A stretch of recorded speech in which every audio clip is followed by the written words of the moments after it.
on people. So when you see someone celebrating Charlie's murder, call them out. And hell, call their employer. Hold on. The vice president wants me to try to get people fired from their jobs? First off, as a white woman, we've been doing that for years, okay? Stop appropriating our culture. But secondly, is this what we want? The vice president's job isn't to lead an online mob. The vice president's job is to... Okay, he doesn't really have a job, but you get my point. Desi Lydic isn't just roasting Trump and JD Vance. She's turning their political circus into a full-on comedy class. One built his fame on chaos, the other on pretending he can control it. And together, they've become this strange political buddy movie no one asked for, but everyone can't stop watching. Desi cuts through all their noise with razor-sharp sarcasm, exposing the punchline behind every speech and stunt. It's more than a takedown. It's a masterclass in how ambition and delusion collide so hard, they end up writing their own sketch show. When travels overseas, it's important for them to project strength and dignity, although an uninvited insect made that a little harder for President Trump.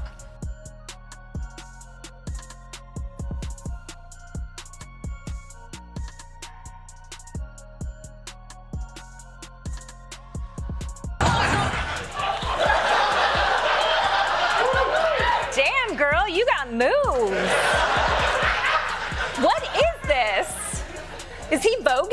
Desi Lydic jumps right into the heart of the never-ending circus. Trump and JD Vance stand there like some off-brand comedy duo nobody asked for. Trump's still playing Emperor of Chaos, acting like he's running America's biggest reality show, while Vance trails beside him like a sidekick, desperate to prove he belongs in the cast. It's wild. One performs, the other applauds, and somehow that passes for politics now. But he's a very tough negotiator. That's not good.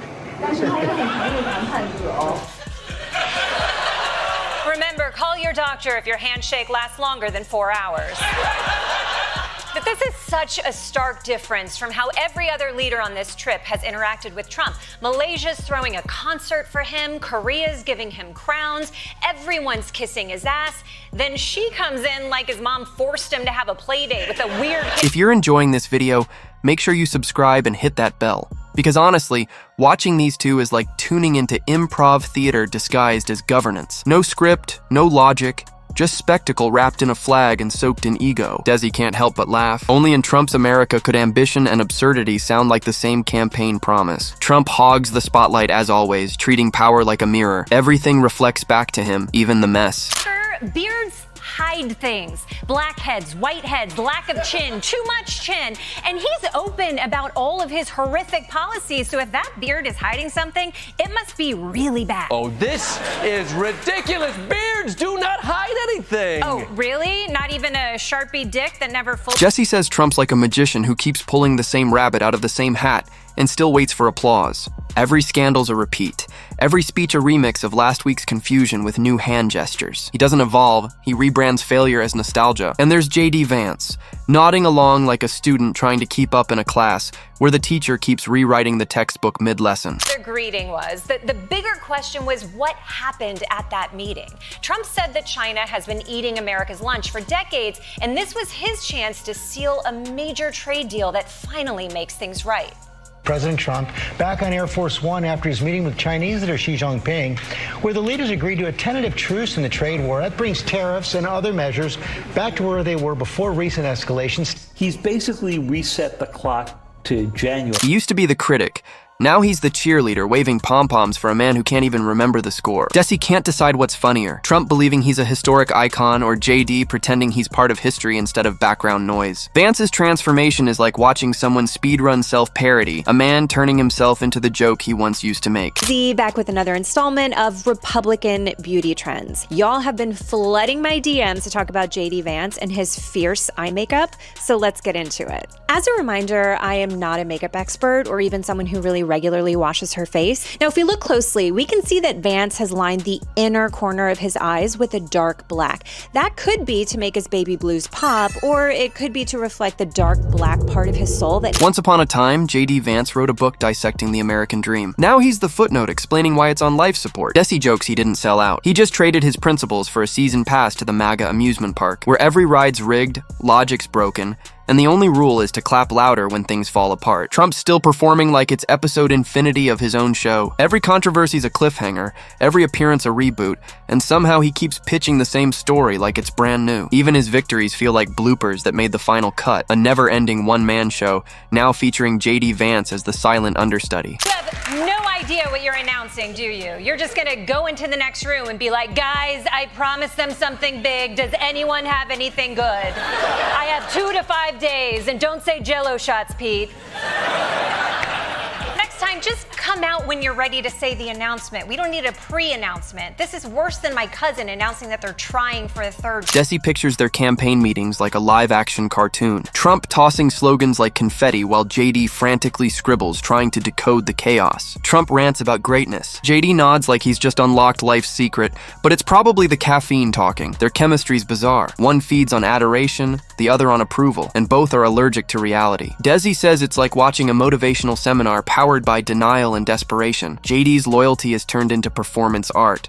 She calls him the human retweet. No original thoughts, just recycled enthusiasm. His speeches echo Trump's tone with half the conviction and twice the confusion, like a ventriloquist's dummy suddenly realizing he's on stage alone. Trump's accidental dance moves are way more impressive than his intentional ones. Very weird. Anyway, I do understand why he was so frantic. That mosquito was also asking Trump about Jeffrey Epstein.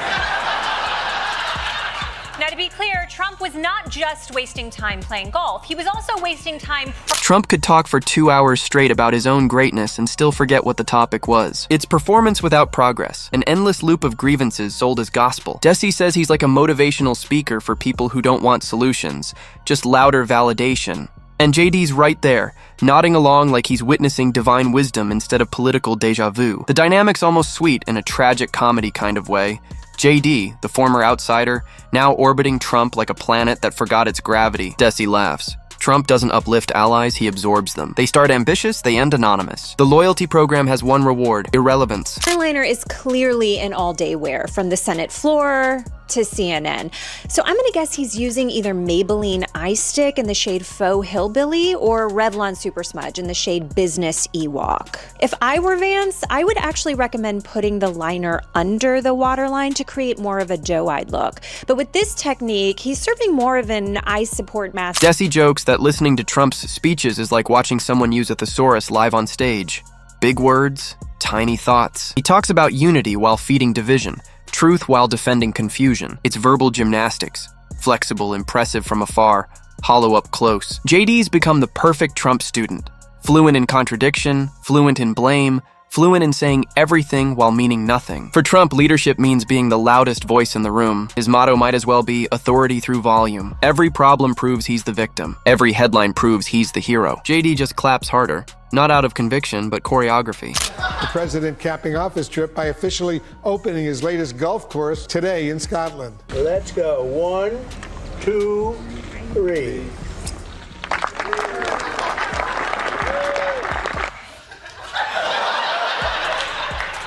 Just a reminder, this man is still the president of the United States. There's a lot going on in the world, and he's at a ribbon-cutting ceremony to promote his golf. JD Vance seems happy to play along, even if it costs him whatever authenticity he had left. Desi calls it the great political disappearing act. Watch as ambition makes integrity vanish. He used to question Trump's chaos. Now he defends it like a lawyer on payroll. It's not transformation, it's mimicry. In Trump's world, loyalty means becoming a mirror that reflects only him. Together, they're cosplaying as saviors of a nation they helped break. Desi laughs. If self-awareness were currency, both would be broke. Trump preaches instead of leading, performs instead of planning, arguing with ghosts and selling the same miracle cure that never worked. While JD nods along like the sidekick in an infomercial that never ends. I just want to make sure, is it really good news? It's going to be a truly earth-shattering and positive development for this country and for the people of this country. Earth-shattering, wow. Okay, as long as I don't have to clean it up, I guess I'm in. Just tell me when exactly to tune in and I will clear my schedule. And that announcement will be made either Thursday or Friday or Monday before we leave. Desi can't get over how quickly JD became fluent in Trump. The guy who once bragged about telling hard truths now treats truth like an enemy witness. His evolution isn't growth, it's erosion. You can almost see his old self fading every time he repeats Trump's lines. JD didn't join the movement, he dissolved into it. Trump still thinks he's untouchable. Forever the hero in his own myth. Even gravity couldn't make him fall without getting fired for it. Desi points out the irony. Vance once analyzed broken systems, now he props one up. Trump promised to drain the swamp, now he swims laps in it. Trump needs someone to echo him. JD just needs to be noticed. Together, they've built a feedback loop of pure absurdity. This is the perfect time for President Trump to meet the moment with his famous deal-making skills and master negotiating to end this shutdown. President Donald Trump currently on his way to Asia for a high-stakes tour of the region. Okay. Government will be here when you get back, maybe. Boys trip! Desi says the funniest part is how both of them genuinely believe they're rewriting history. Trump thinks he's redeeming himself. JD thinks he's shaping the future, but history's got a wicked sense of humor. It doesn't remember promises, it remembers punchlines. Trump will go down as the cautionary tale of unchecked ego. JD as the example of ambition losing its spine. They won't be remembered as leaders, just as the longest-running sketch in political comedy. Desi imagines Trump watching coverage of himself, critiquing the lighting instead of the lies, obsessed with optics because that's all he has left. If mirrors could vote, he'd win in a landslide. JD studies every move, trying to copy charisma that was counterfeit to begin with. Desi laughs. It's like watching a rock band forget how to play but still expecting the crowd to sing along. And somehow it works. Because this was never about facts. It's about feelings. Trump sells anger disguised as patriotism. JD sells agreement disguised as intellect. In the end, Trump wanted to be a legend. JD wanted to be remembered. What they both got were reruns. History doesn't honor power, and it honors irony. And that's their legacy.